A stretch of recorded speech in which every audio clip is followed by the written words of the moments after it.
Welcome to the last segment of lecture material for Chem242 Fall 2020. Hold your applause. All right, trying to bring it all together here. Insulin, as you know, is a protein, and I went somewhere where I shouldn't have gone. A little foreshadowing there. Insulin's a protein. It's not a very big one. And what I've done here is I grabbed the primary sequence, and it's actually got two chains. It's got a chain here. That's a primary sequence, and it's got another chain down here, the B chain. And what are these links here between the two chains? Oh, cis. That's cis goes CH2 to an S, and that's hooked up to SCH2 cis from another chain. We call that a disulfide bond.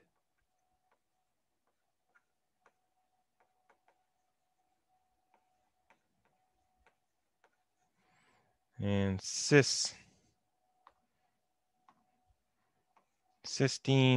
that goes CH2SH. This is just the amino acid cysteine. And a disulfide bond, it's called cysteine. There you go. And they're linked up. How are these chains made? Condensation reactions. We've seen thousands of condensation reactions. Repeating the first part about proteins, what is the most important feature? Their shape. And shape is created by things like primary structure, the order of the amino acids, secondary structure, subshapes. Subshapes can be called alpha helixes, beta pleated sheets, and random coils. They have little pictorial representations of this thing folded up into its 3D shape here. The alpha helixes, you can see them coiling around. There's a nice alpha helix here, coils here. And this insulin is void of any beta pleated sheets. So 5 part 2, I just want you to see what they look like. When I see a beta pleated sheath, I think about a nice comforter for your bed. Beta pleated sheet. Pleating is the sewing in the sheet. Beta pleated sheet would look like coils like this. And they'd be held together by, things, attractions like hydrogen bonding, disulfide bridges, whatever. So it's got like a bed sheet pattern. Insulin does not have this. Insulin does not have it.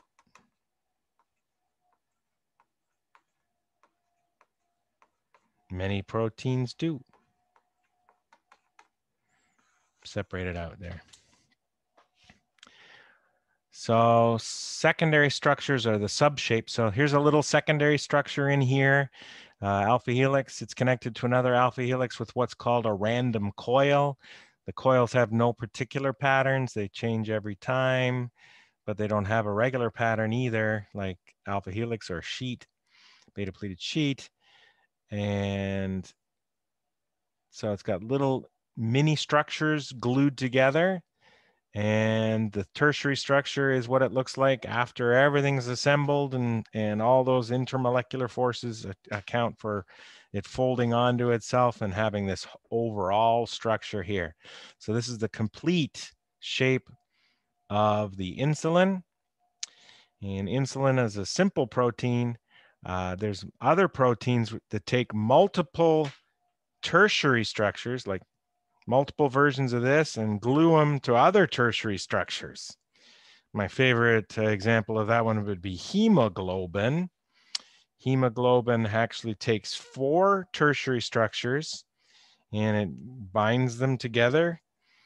And that's what your hemoglobin molecule has. And it has what's called a quaternary structure. So when you see quaternary, remember not all proteins have quaternary structures. The ones that do, there's a combination of more than one tertiary structure integrated with another tertiary structure. Okay.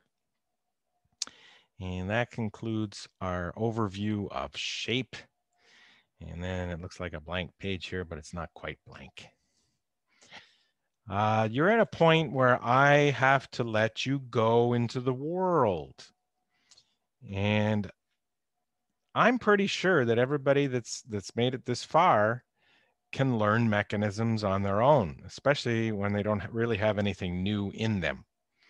So we're just going to summarize the mechanisms you need to learn for the test 4 from an actual test 4. So this is actually not a new mechanism at all. This is an acetal from ketone and 2 alcohols.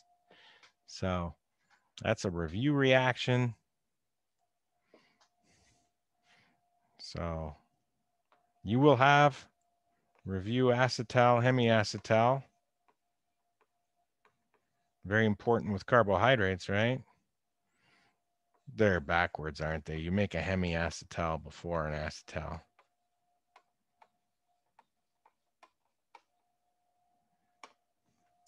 Going back to the test, we're just going to steal whatever mechanism was on this fall 19 test is fair game. This is the chemical called phenyl isothiocyanate. This is an Edman degradation. You will find it in the chapter 27 notes at Moodle. Oops.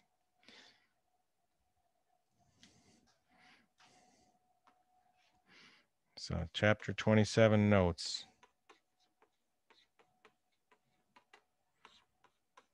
Edman degradation, it's called.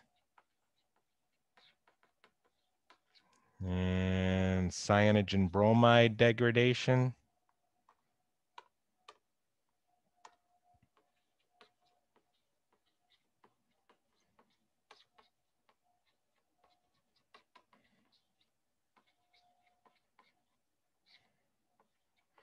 Degradation just means breaks things down. And little reminders. This one uses phenyl isothiocyanate. This one uses, as its name suggests, cyanogen bromide, NCBr. There's also something called Dcc Coupling. That is for when you want to do protein synthesis,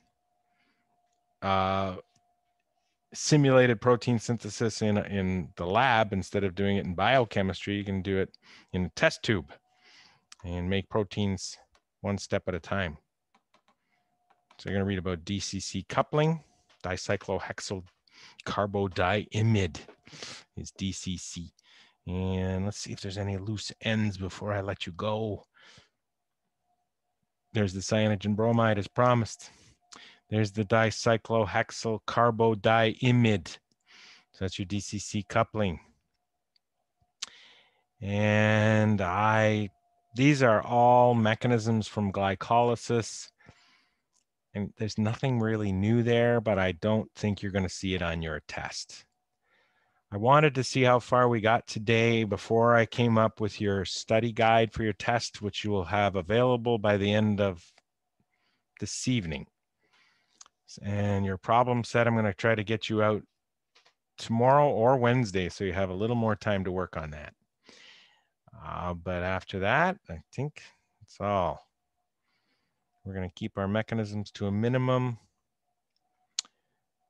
This might be a nice place to start review day.